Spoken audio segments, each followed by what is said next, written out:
নমস্কার, আমি তপন মিশ্র। আজ নিখিলেশ বাবুর যে কথা, চিন্তা, ভাবনা আমি তুলে ধরব বলেছিলাম, তার প্রথম পর্ব। আজ নিখিলেশ প্রথম পর্ব। নিখিলেশ রোজই নিয়ম করে তার লেখার টেবিলের সামনে এসে বসেন। লেখার কাগজ, কলম, ল্যাপটপ সবই সাজানো থাকে তার সামনে। নিখিলেশ রোজই ভাবেন আজ একটা কিছু লিখেই ফেলবেন। লেখার বিষয় তো আর কম নেই। আর এতদিন তো তিনি পেশাগতভাবে এই কাজই করে এসেছেন। তাই কয়েক বছর আগে ছেড়ে আসা অভ্যাসে বশবর্তী হয়ে নিখিলেশ রোজই তার লেখার টেবিলের সামনে এসে বসেন, কিন্তু লেখা আর হয়ে ওঠে না। তবু আজও লেখার টেবিলের সামনে এসে বসেছেন তিনি। দীর্ঘ ৩৫ বছরের সাংবাদিক জীবনের অভ্যাস দোষে আজও প্রতিদিন ঘটে চলা ঘটনাবলীর ওপর তার আকর্ষণ রয়েই গেছে।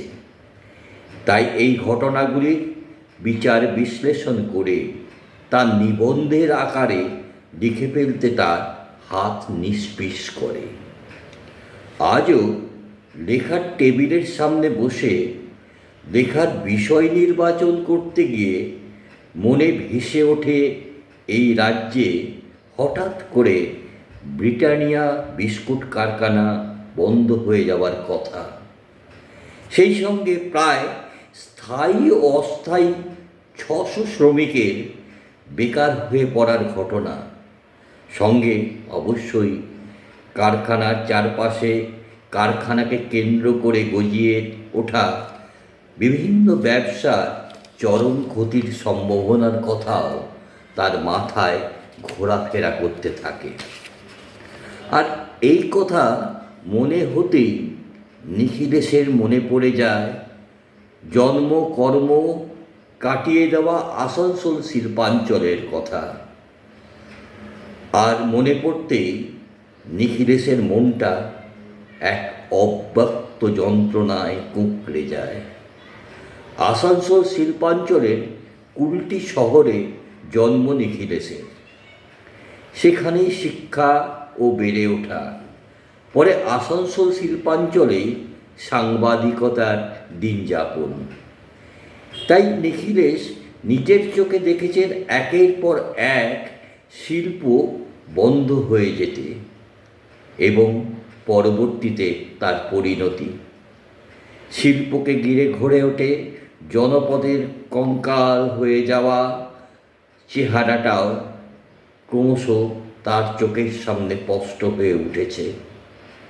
সেনরেলে সাইকেল কারখানা, হিন্দুস্তান কেবলস, ইসিএলের হাতে থাকা একের পর এক কয়লা খনি, এমনকি তার বাপ ঠাকুরদার শহর, নিজের জন্ম শহর কুলটিতে ইস্কো কারখানা বন্ধ হয়ে যাওয়া, সবই দেখেছেন নিখিলেশ।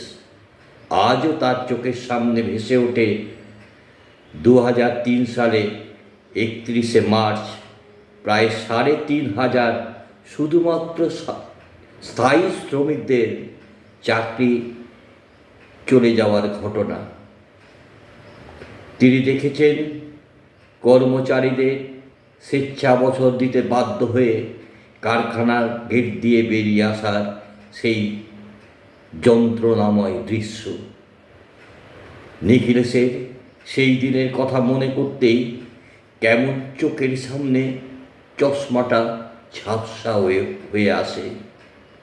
মাথার মধ্যে ব্রিটানিয়া, হিন্দুস্তান কেবলস, সেনরেলে, ইস্কো, কুলটি সব তাল গোল পাকাতে থাকে।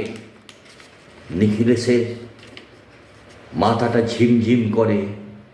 নিখিলেশ কলমের পেছনটা দাঁত দিয়ে কামড়ে ধরেন, বাঁ হাত দিয়ে মাথার চুল ঘাঁটতে থাকেন। আস্তে আস্তে হেলান দিয়ে হেলিয়ে পড়েন চেয়ারে। রোজ তার এমনটাই হয়, কারণ নিখিলেশের ক্রমাগত মনে পড়তে থাকে আসানসোলের শিল্প মানচিত্র থেকে হারিয়ে যাওয়া বার্ন স্ট্যান্ডার্ড ওয়াগন ফ্যাক্টরি, আরও আরও অনেক আগে আসানসোলের গ্লাস ফ্যাক্টরি সহ আরও আরও কত শিল্প কারখানার কথা। ভাবতে ভাবতে নিখিলেশের মাথাটা নেমে আসে টেবিলের ওপর। নিখিলেশ আবার কলমটাকে শক্ত করে ধরার চেষ্টা করে লিখতে। নিখিলেশ ভাবেন, না না, তাকে লিখতেই হবে, সব সত্য কথা সামনে নিয়ে আসতেই হবে তাকে। গল্পের ভেতরেও গল্প থাকে, তাই চোখের সামনে ঘটে যাওয়া ঘটনাগুলোর পেছনেও আরও ঘটনা থাকে, যে ঘটনা তিনি সাংবাদিকতার চোখ দিয়ে দেখেছেন কিন্তু কোথাও প্রকাশ করতে পারেননি। সেই ঘটনাগুলোকে বিচার বিশ্লেষণ করে পাঠকের দরবারে, দর্শকের দরবারে তাকে নিয়ে আসতেই হবে। ভাবতে ভাবতে নিখিলেশ আবার শক্ত করে কলমটাকে চেপে ধরে, কারণ তাকে লিখতেই হবে।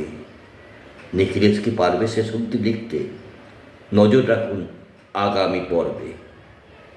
নমস্কার।